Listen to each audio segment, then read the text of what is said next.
Kids are being disrespectful because you haven't earned it yet. That's all. I'm focused on you.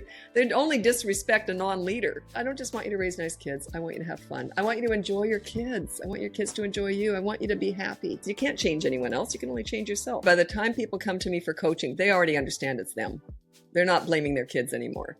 Where you put your focus, where you put your energy is what grows. If you put your focus and energy into all the bad behavior, it's going to grow. It's going to get worse. It becomes their identity. We don't want that to become their identity. You got to own your own mistakes if you want your kids to own theirs. And there's no shame in it. It's just making amends. Welcome to the BratBusters Parenting Podcast. My name's Lisa Bunnage. I'm a parenting coach. I'm a mom. I'm also a grandmother. And I'm Amy Bunnage, Lisa's daughter, and I handle the marketing and planning here at BratBusters. While I don't have kids, each episode will dive into parenting topics and Lisa will answer your questions. Let's get started.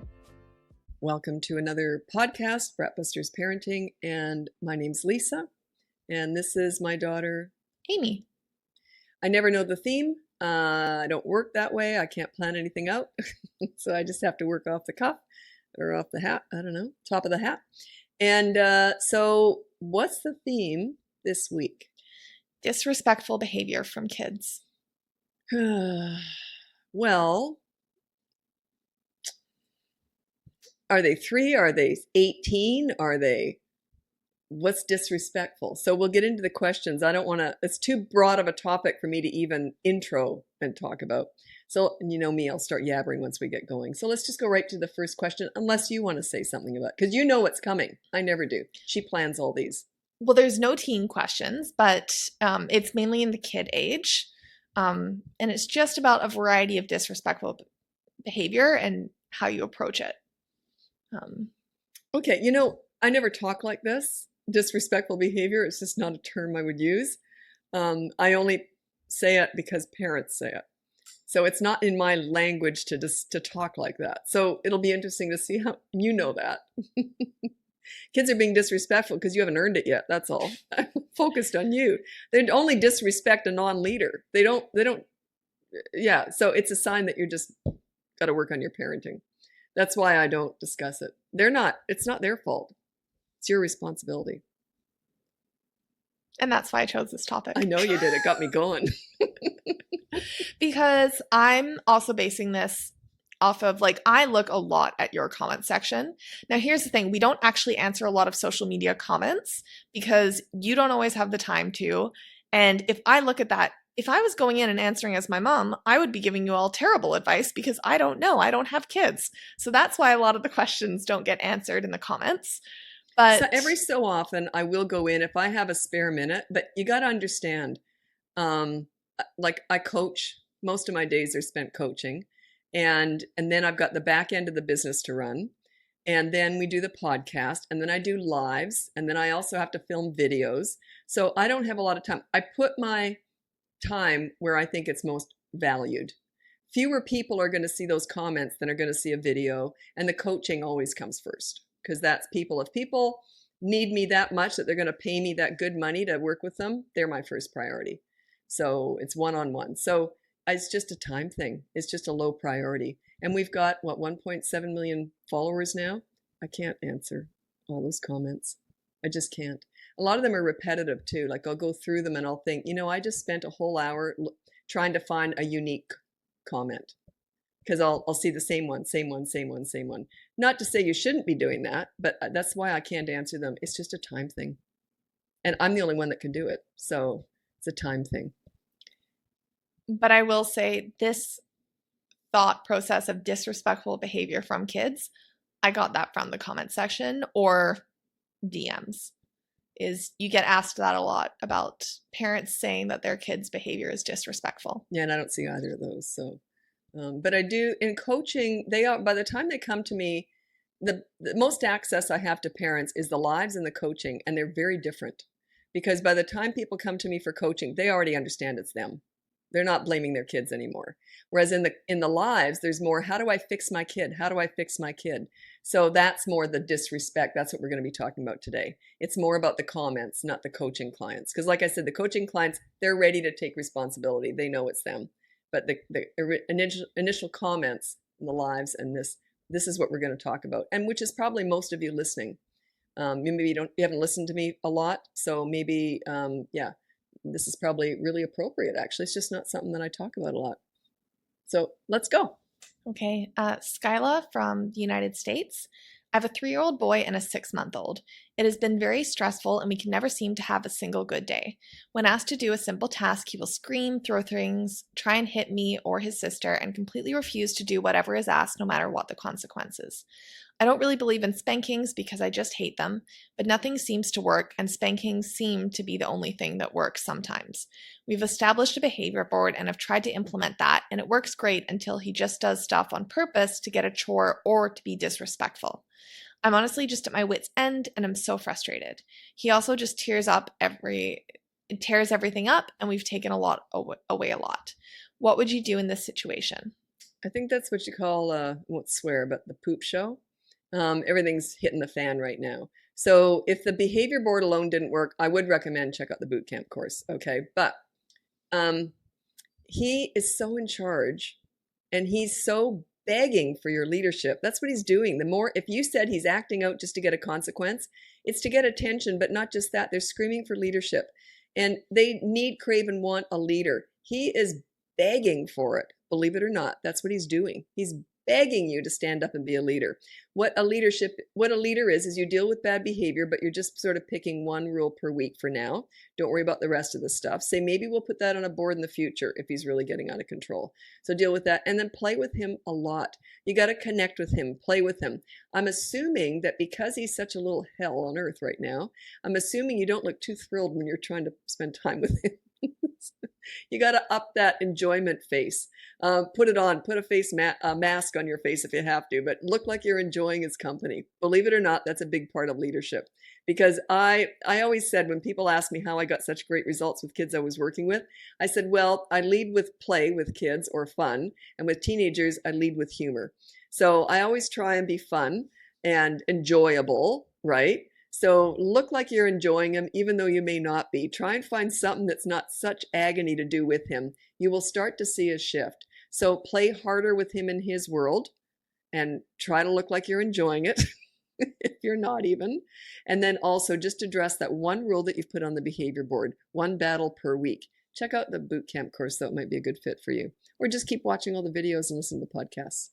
So you don't have to spend money on me. Most people are never going to buy anything I've got to sell. That's not what this podcast is about. This is all the free stuff. So that might be all you need. Lots of parents, I get emails all the time. We've been listening to you for like a year now and everything's changed and everything's great. So yeah, you might just be able to do it on your own. But if you want the additional help, the course might be a good fit.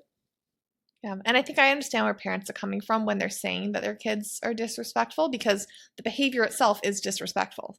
So I understand where it is, but if you understand that you built that, they're just reacting to what you turned them into. You see, they're doing what you've trained them to do. Like when I was working with kids, I only had them for an hour a week or whatever. So if they did something disrespectful, I didn't use that term, but if they did something disrespectful, the way I looked at that was, what am I missing here? What am I doing wrong? I caused that. I always look in the mirror. What did I do or what did I not do? That's a leader. A leader takes full responsibility for a kid's actions, except when they're toddlers, they're just nuts. So you're training them, but they're still going to do crazy stuff anyway because they lack impulse control, that frontal lobe, that reasoning. So by the time they hit 3, though, all their behavior's on you. So I always took responsibility. I thought, what am I missing here? So I never think that a kid's disrespectful. I think I'm not respectable. Does that make sense? That's why I don't get it. Because I look at it completely differently. They're not disrespectful. I'm not respectable. I haven't earned any respect. That's the way I look at it. That's how I look at everything I teach, is it's you. And let's say it isn't. I still go at it like it's you. Do you think all those kids and troubled teens I worked with, do you think it was my fault that they were acting out? Did I really think it was? No, but when I'm with them, that's on me. Their behavior when they're with me is my responsibility. And I always look, what can I do better? What am I missing? I usually would say to myself, what am I missing? What am I missing? So that's why I don't use the term disrespectful, because you're blaming the wrong person. You're blaming the kid, not yourself. You want to take the blame. People say, you're shaming parents. No, I'm empowering you. I'm telling you, it is you. You can change this. You can't change anyone else. You can only change yourself. I'm empowering you by saying that. Take the blame. It isn't always your fault, of course, but I always treat it that way. Always. So they're not disrespectful. You just aren't respected yet. You haven't earned it yet. Wait a minute. I looked over at my daughter and this is what I saw. No, I have some follow-up things to say. Okay. She looked so like, what are you talking about? She looked disgusted. No, I think it's a tough pill to swallow if you're in it. You know, you're in the thick of it. I think in hindsight, once you get out of it and you get respect, I think it's an easy thing to say and be like, you know what, it was me, but now look at me, I've gained respect. But I think when I know, no, wait. I'm just saying, I think it's a bit of a tough pill to swallow. Plus, I can see where people are coming from, because as adults, if someone's disrespectful to you, it's not always on you. What do adults have to do with children? Exactly. But I don't know if everyone makes that distinction in their head right away. Completely different. What I was going to say was, you talked about how it's a hard pill to swallow. I changed internet and phone providers. I'm still in the process of processing this. They false promises. They didn't follow through. It was a mess. I mean, big time. And I spent on one phone call 7.5 hours, most of it on hold, one day. And then I've spent that more than that since then, because of course they put you on hold for, an hour or two. So I did all that. And now when I came out of that, yeah, they were a pain in the butt. I shouldn't have changed, for sure. I shouldn't have. But what did I say to you after that was all over? She's going, what? I said, I blame myself. I shouldn't have changed. It's my responsibility to not get upset, to realize what I'm dealing with. It's my responsibility. I always try and take control, even in my own personal life. You can't always do it. You can't control other people. But I always try and at least improve things. I try to educate myself on stuff. I'm always trying to get ideas. I'm always trying to take control rather than just blaming everybody else. It's the same thing. Are you accountable or are you not? So yeah, it's not always your fault with that. With adults, certainly. But I always try and sort of think, what can I do to make this better? What can I do? I'm always proactive. Sometimes I'll lay over and play victim. Yes, we all do that. That's normal. But it's rare for me to just go down that path automatically with everything. So it's like that. Okay, what? She's looking at me. And I know. I just wanted to give a little bit more of that side just so we could talk about it. Okay. She knows how to push my buttons too to get me going. I totally get what you're saying, that because the kids are acting like that, you feel like a victim of their behavior. They are a victim of your lack of leadership. Look at it that way. They're the victims. They're 3. They're 8. Think about it. How on earth can you set them up as the perpetrator? People are very quick to blame their kids for their behavior rather than themselves. I find that fascinating. Fascinating that you're very quick to blame your kids for their bad behavior, and then you're offended when I suggest it's you. You wouldn't be following me now if you felt that way, but you know what I'm saying? Like, it's not them, it's you. You're the leader or not a leader. That's why they're acting out. So take responsibility. Blame yourself. Look in the mirror. What am I missing? What could I improve? When people hire me and I tell them this, I coach them on this, and I say, when you present the behavior board, tell them this. Say, we want to be better parents for you. So we hired a parenting coach. She's teaching us how to be better parents. I always say, do not say it's to teach you how to behave. Ever. That's mean. It's, I want to be a better parent for you. Right? Take ownership of all this. Take ownership of your role as a parent, as a leader, as a mentor, as a safe place to land for your kids, as a friend for your kids. Take ownership of that. That's what I'm teaching you here. I'm not teaching you how to fix your kids. I'm teaching you how to fix and teach yourself. I'm fixing and teaching parents here, not kids. They'll follow. They'll follow a leader. Do you think I'd have any problems with your kids? So I'm laughing, but I'm looking back. Once you know how to do this, it is so easy to stay calm and follow through once you know. Do you think I would have any problems with your kids? So is it them or is it you? Take ownership of this role as a parent. They are not disrespectful. You're just not respectable. Is that a word? That's a good question. I keep saying that, and I think that, you know what I mean, though. It's not an insult. It's an empowering statement. Learn how to do it. That's what I'm teaching you here. You lead, they will follow. It's a natural instinct for children to need, crave, and want a leader.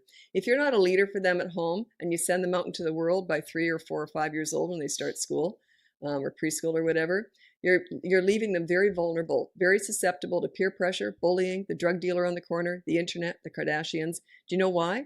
Because they instinctively are going to search out a leader because they haven't got one at home. If they've got one at home, the other ones, they'll still follow a little bit, but then they'll always revert back to you. My son used to say as a teenager, I think he could have rebelled. I think he had it in him. Not in a huge way, but I think he could have. He used to say, I could never even get in trouble. You were always sitting right here. And I said, sweetie, that's your conscience, not me. So, but he couldn't have faced me if he did anything awful, you know? So, yeah, I'm trying to empower you here. It was funny. I was talking to a client once and I thought, geez, I'm being nasty. I really felt that way. And she was crying and I kept saying it over and over and over again. It's you, it's you, it's you. You can do this. You can do this. At the end of the session, I couldn't believe this. I said, I was just about to apologize for being so mean to her. And she goes, thanks, Lisa. I really appreciate you caring so much. I thought, wow. I was quite shocked at that. But she got that I'm saying this because I want you to enjoy parenting. I want you to be a leader for your kids. I'm not saying this to be mean. It may come across that way. I'm okay with that. But I want to empower you to earn respect. Anyone can learn this. Anybody. It's a skill. It's a learnable skill. It's not a talent you're born. I think I was kind of born like this, to be honest. But I've taught thousands of parents how to do this. It's a skill that's learnable. Once you learn it, oh my God, you should see some of my clients. I get it. I'm telling my neighbors, my friends how to do all this now. Some of them are just so empowered. They say, once you turn that corner, it's like, wow, God, I'm enjoying my kids. They're so much fun. We don't even have to discipline anymore. That's what I'm all about. I don't just want you to raise nice kids. I want you to have fun. I want you to enjoy your kids. I want your kids to enjoy you. I want you to be happy. That's my end goal. Right now, I might be making you miserable, but my end goal is that you're happy. That is my goal. Because life's too short to not go through it happy. It's a nice way of ending that. I spun that pretty well, didn't I? Yeah. No, but I see it as almost, and again, I'm just always playing the devil's advocate because I understand, like, and I see what a lot of parents are thinking in the comments, but the way I see it is that you care so much that you need to tell it straight. And you're like that with everything. Like you say it like it is, but it's like, because of that, I know you're I know you're giving it to you straight. There we go. Thank you. You go now. Interrupt me, please. Your turn. I was enjoying it.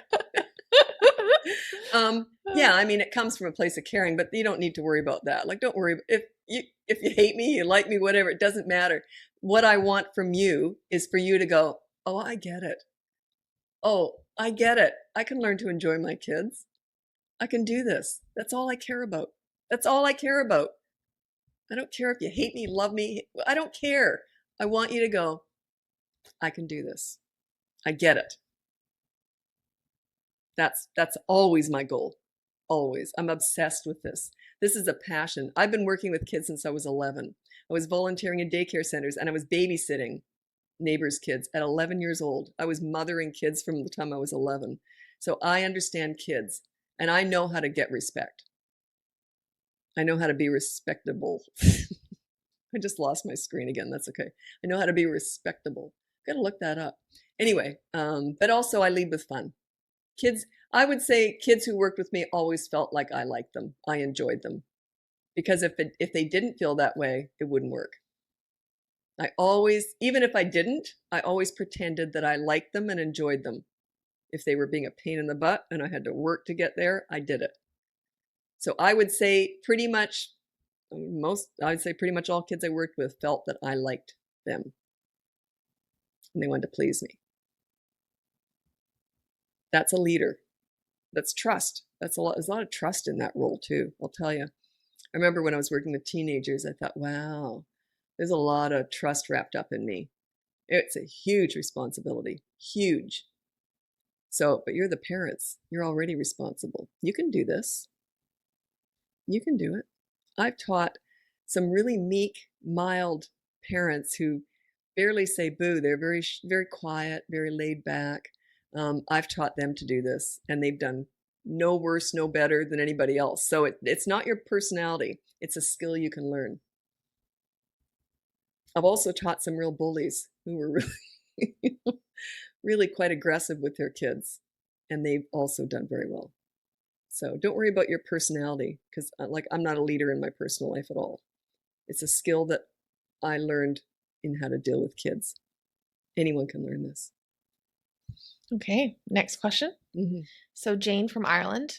Hi guys, recently found your Instagram page, which led me to your podcast, which I'm absolutely loving. We have 4 young boys, 7, 4, 3, and 1. And if I'm honest, it's a real poop show at the moment. Nobody respects or listens to me at all. At the minute, I have realized by listening to the wonderful podcast that I need to work on my parenting style first because they will respect me. I tend to get so frustrated and give out a lot. My question is, how do you do your tips you recommend, sitting with them during a timeout and building their self-esteem, for example, while there are small kids running around? Or really, how do you leave just everything else to try and be fun mom, washing, cooking, cleaning at a loss? There's a lot going on. Get rid of timeout, by the way. I hate timeout. Can't stand it. I think it's mean. There's no lesson learned in that. It's just mean. Okay, so you got 7, 4, 3. Forget about the 1-year-old. Just focus on the older ones that are on the behavior board. And you put a rule down for each kid. I would make it the same rule. Something simple. Make it something that they have to do, not something that you want them to stop doing, because that's harder. So put something like this. Put your shoes in the cubby within 5 minutes of arriving home. And you can remind them, I'm going to start the timer just as you're getting in the house. I'm going to start the timer for 5 minutes now. And then don't say another word. Leave it up to them. So start with something like that. It's just the very start. I can't tell you where to go after that, because then you go into the next step, the next step, the next step. But that's where you start. Just master one rule.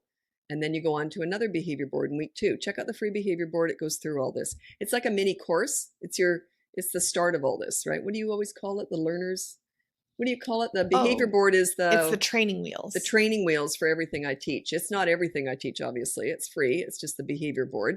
But it's the first 3 weeks in what you do. It's basically in the course. It's there's a lot more in the courses, obviously. But yeah, just try that and just make it something really simple and very measurable. It has to be within 5 minutes. If they go over time, there's a consequence. So start there. Forget about the 1-year-old. Like I said, they're just a baby. Focus on the 3 older ones. Give them all the same rule to keep it fair, because they might argue over, he got a better rule, whatever. Keep it fair. And then your rule would be something like no yelling. So you being on the behavior board is also what makes this work. A leader is accountable because they're watching you. A leader leads by example, not just by lecturing. That's the old-fashioned authority style, the dictator. They just lecture what they want. I lead. I do what I want. I treat my kids in a way that I want them to treat me.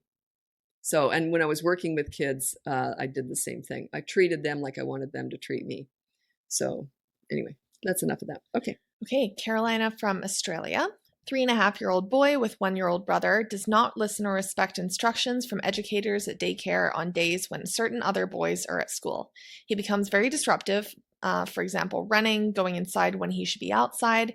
Is there any way I can help improve his behavior, or is it in the hands of the educators to establish themselves as leaders? I wouldn't put that on them. I always used to say it's your job to send nice kids to school. That's sort of, it's harder with toddlers. They're kind of crazy. But by 3 years old, it's kind of your job to send nice kids to school. So it is your responsibility. I'm guessing you can't be a leader at home for that behavior, because if they know it's going to get back to you, right? I would say to the teacher, you do whatever I never micromanage a daycare or school or anything. That's ridiculous. Just say, you do what you got to do, but can you please report to me if they did something and tell me what it is? I'd really appreciate that. Just make it quick. Don't stand there talking to them. They got stuff to do after it's all over, right? So just say, can you just send me a quick text like good day, bad day, or whatever. So anyway, and then say, because they're usually quite happy to do that, because if they think that you're going to be making their life easier, they're like right on board with it usually.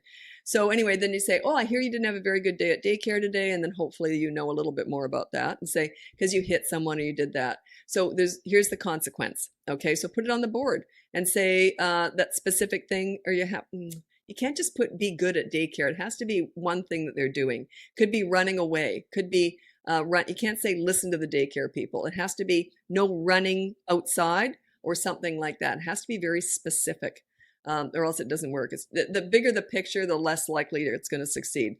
Zero it down, focus on one little specific detail. So say, I hear that you ran away outside when you weren't supposed to. So there's going to be a consequence for that. So no TV after dinner, or no iPad tonight, or something like that. Make it something that hurts. Don't just start with a chore with that one. If it's affecting the teachers, I would kind of go right to the next level and say, well, no iPad. They have to earn the iPad by being good at school. That's sort of what you're teaching them. But yeah, you can just start with that. There's lots of different ways of doing it, but that might be a good place to start. Okay, Nicole from the United States.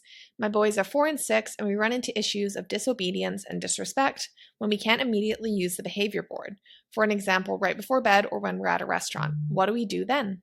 Well, bedtime battles is a whole system, so that's something that you can put on the behavior board. You can say follow bedtime routine, and then just set up the routine you've got. And if they don't, you do it the next day. You deal with it. You never deal with bedtime at night. You never punish at night. So the next day, say, well, last night's bedtime didn't go very well, did it? So here's the consequence for that. The other one was, I forgot. The first one wasn't bedtime. At a restaurant. At a restaurant. So they're bad at a restaurant. Well, if they're loud and disturbing people, I would say, can we get this to go? And there's no way I'd put a restaurant through bad behavior. So yeah, but I don't know what they're doing. But let's say they're being loud, then I would just get up and leave. And then when we get home, then say, we'll discuss this when we get home. When you get home, you say, look, you did this at the restaurant. So because of that, so have a consequence. Yeah, I don't know if I'd put that one on the board, because you're not always at a restaurant. You want the board to have something on it that happens every single day. You could just say, sit and eat at dinner every single night. You can't get up. That could be one. Maybe they're getting up and running around the restaurant. So you could put down on the behavior board, sit and eat at dinner until you're excused. Something like that. That's the rule. So if they don't do it at the restaurant, then there's a consequence when you get home. Just say, we'll talk about it later. Don't hand out the consequence in a restaurant. Don't talk about it. Just say, we'll discuss that when we get home. It's one of those, you're investing in tomorrow. You're not going to be able to deal with it when you're there, because what can you do? Nothing, right? You deal with it later. So the next time you go, you're investing in tomorrow, not today. Today might be hell. I always say that, short-term pain for long-term gain. Most parents do a short-term gain for long-term pain. Like they try and avoid the scenes and everything because they know it's going to backfire. They don't want to take leadership because they know it's going to be hard, whereas I go right into it because I know how easy it is. I do short-term pain for long-term gain. Okay. Amanda from the United States. 4-year-old will scream in her sister's faces, who are 1 and 2.5-year-old, until they cry. She will also chase her 2.5-year-old sister around the house. How can I use the behavior? Okay, stop. You say, no being mean to your sisters. Put it on the board, it's a rule, and say no being mean to your sisters. That encompasses yelling, chasing, anything. She knows what it is. She's not stupid. She knows when she's being mean. I forgot, I didn't know. Well, let's go to the board. Follow through with the consequence. And there's lots of different consequences you can do with that. A good one might be, okay, they get to play with your iPad today. And you can't watch, you can't join in. So for 10 minutes, because you did that, I'm going to play with them with your iPad. Something like that, something that hurts. If she has something she loves that the little ones really don't have access to, which might be an iPad or something, then you play with the little ones without her with that iPad. That's a really good one for 10 minutes. It's going to be 10 minutes of hell, but do it.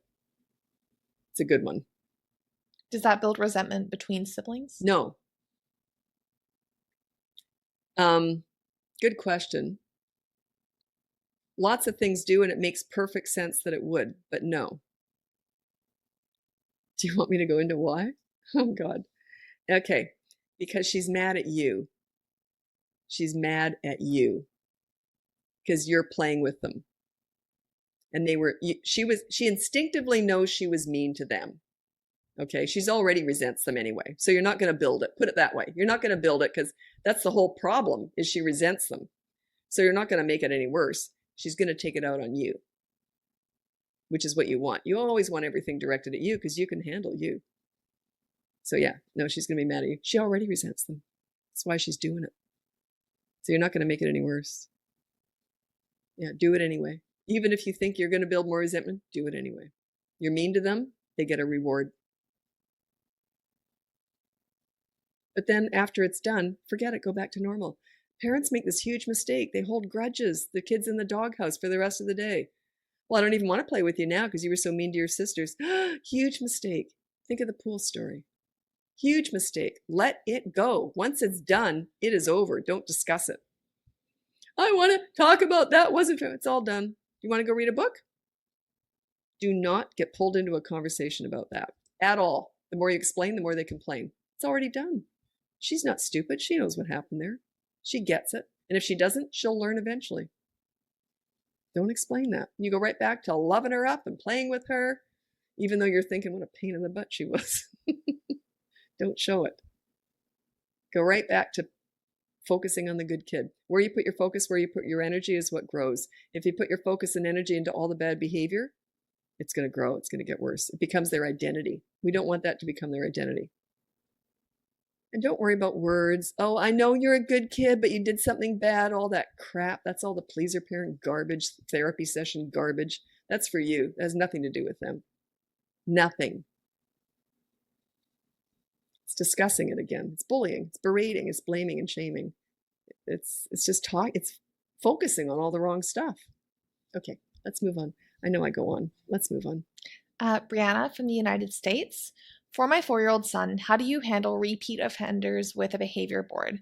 For example, if the rule is no yelling and the consequence is 24 hours of no screen time, but they scream again anyways. Ho. You can't put no yelling on a behavior board. That's in the attitude department. You can't put that. That would be as ridiculous as writing down be good as the rule. No, you can't put no yelling. So I can't even answer that question now. You can't. It's in the behavior board. You can't put that for kids. It's in the attitude department. You put no yelling for yourself because you're an adult. You can put your own attitude in there. Like some of my clients are even, you can't be angry because they get so angry, they show it. And I say, you can't show anger. If you do, there's a consequence. But you're an adult, not with kids. No. Okay, we have to move on because that one, it's already stated in the behavior board. You can't put attitude and no yelling for the kids. Why are you smirking? The next line was, should I change the rule?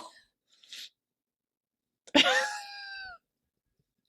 says, is the consequence compounding or should I change the rule?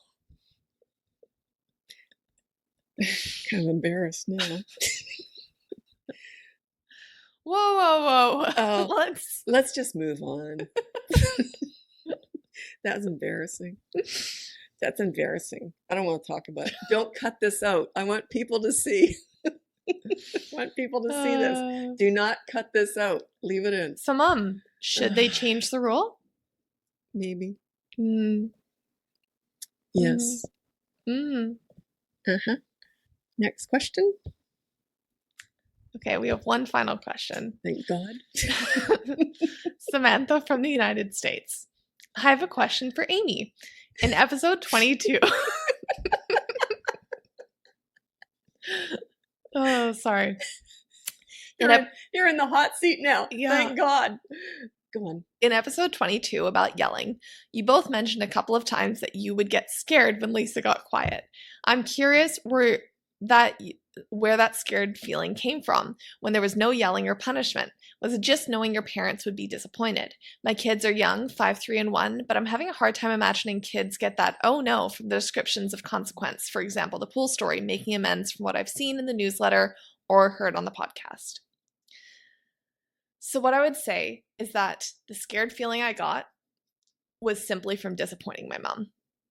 that to me, even to this day, if my mom ever said she was disappointed in me, I genuinely don't know how I'd recover from it. Like it's one of those things, and I wouldn't say I lead every single thing in my life being like, oh, would my mom be proud of me with this or proud of me with that? But the idea of disappointing her, because I don't know, it would just crush me. It would crush me too if you said that to me. There's always this unconditional love and acceptance between us. And yeah, it would kill. Like my mother would never have said she was disappointed in me. It would have killed me. My dad certainly never would have either. It would have killed. So it's such a trusting, loving relationship that it would kind of sidetrack it. It would be devastating. Now, I'll say I've done things where we've talked about it and it wasn't I'm disappointed in you as a whole, but it's like, oh, that was a choice that I wouldn't have made. Like, and it wasn't like but it's just, I've done things in my life where obviously we all mess up, we all make mistakes, but you've never gone in and said like, I'm fully disappointed in you. Because I never was. I just thought, yeah, you messed up. Yeah. So do I. So do I. Like with that last question. No, but it's like bigger things in life. And I think also because of that, I always felt safe to come to you. And also, I'm very quick to point out all my flaws. Obviously, I have a sense of humor about it too. But I was very quick to point out we all make mistakes and talk about what I'd done wrong too. But I don't see them as, yeah, they're mistakes, but they're not always avoidable, or maybe they are. But I don't see them as regrettable. Like that's how you get where you are. Sometimes it's the failures and the mistakes that you learn the most from. Mm-hmm. So I sort of saw it as, well, there's a lesson for you, kiddo. More like that. Like my mother would have talked like that. Well, that's a lesson for you, kiddo. You know, and I go, I know. I'm very quick to go into that guilt thing. I'm very quick to, so are you. So is my son. Very quick to be accountable and own it. Basically to own it. Say, I know. But no real shaming. No. It was just, yeah, I would have been devastated if my mom had ever said, I'm disappointed in you. Oh. But Samantha, that's where it's coming from, is that I wasn't scared that my mom was going to yell at me or there was going to be a punishment. Like, I remember if I would make a mistake, I'd be like, okay, give me the consequence so that I could just make it up and we can all like I remember actually thinking of it like that way because. Well, so did your brother. And it's not, you didn't even say that. You'd say, I'll tell you what I'm going to do. You would come up with it. How about I brush your hair? Because I love having it done. They hated doing it. How about I brush your hair for a whole hour? And I'd say, oh, that's too long. Just make it 59 minutes. So, but yeah, they would come up with their own consequences. And it was just sort of like more like, oh, okay, I know I messed up. How about that we do this? And then we'd laugh as they're brushing my hair. We didn't discuss it. There was no point. I think it's just that unconditional love.